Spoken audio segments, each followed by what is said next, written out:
Wyoming's Congressional Delegation expresses their support for Israel. An out-of-state activist group is accusing U.S. Senator Cynthia Lummus of trying to weaken gun rights. And driving through Wind River Canyon is actually taking a trip through 2 billion years of Earth's history. Bringing you these stories and more from Wyoming's largest news organization, I'm Wendy Corr for Cowboy State Daily.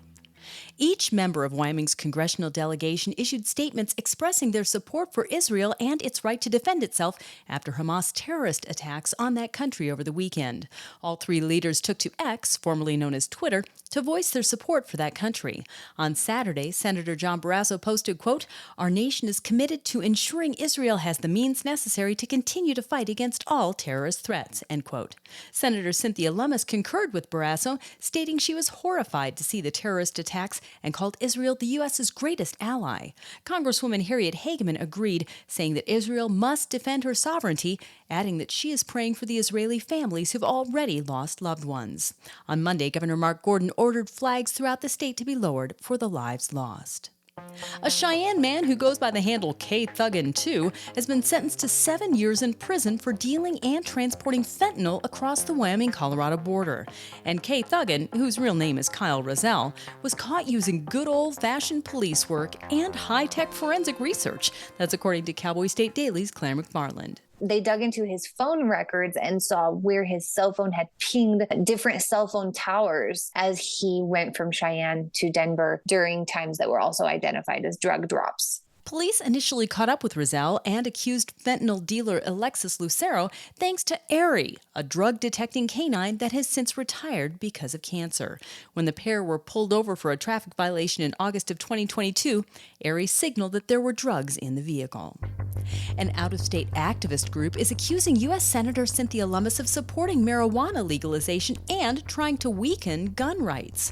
A robo-text sent out to people around the state Thursday spouted the accusations, but Lummus's office says the allegations are a bold-faced lie. That's according to political reporter Leo Wolfson. This message came from a rather obscure lobbying group based out of Washington, D.C., with very few known ties to Wyoming, if any. A spokesperson for Lummus told Cowboy State Daily on Friday that the senator is interested in protecting our gun and energy industries rather than, quote, pandering to out-of-state special interest groups that know nothing about Wyoming, end quote.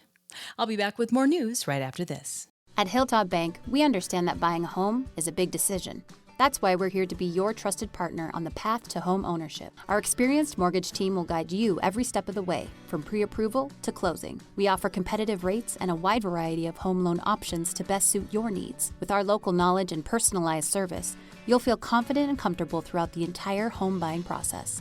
Contact us today to start your journey toward home ownership. Hilltop Bank, member FDIC, equal housing lender. 60 years ago, President John F. Kennedy pressed a button that opened the penstocks at Flaming Gorge Dam and started a system that's produced hydroelectric power for 6 decades. And therefore, I will now take action which will start the first generator at Flaming Gorge Dam. On September 27, 1963, less than 2 months before his assassination, President Kennedy pressed a switch that forever changed southwest Wyoming. Cowboy State Daily's John Thompson visited the Sweetwater County Museum in Green River, which has put up an exhibit dedicated to the event. One of the things he said that day was water is key to our future, and 50 years from now, will we look back and think that we did the right thing by building this dam? Dave Mead, executive director of the Sweetwater County Historical Museum, pointed out that while the region lost a beautiful wild river, they gained a lovely lake and a big tourism boost for the local economy.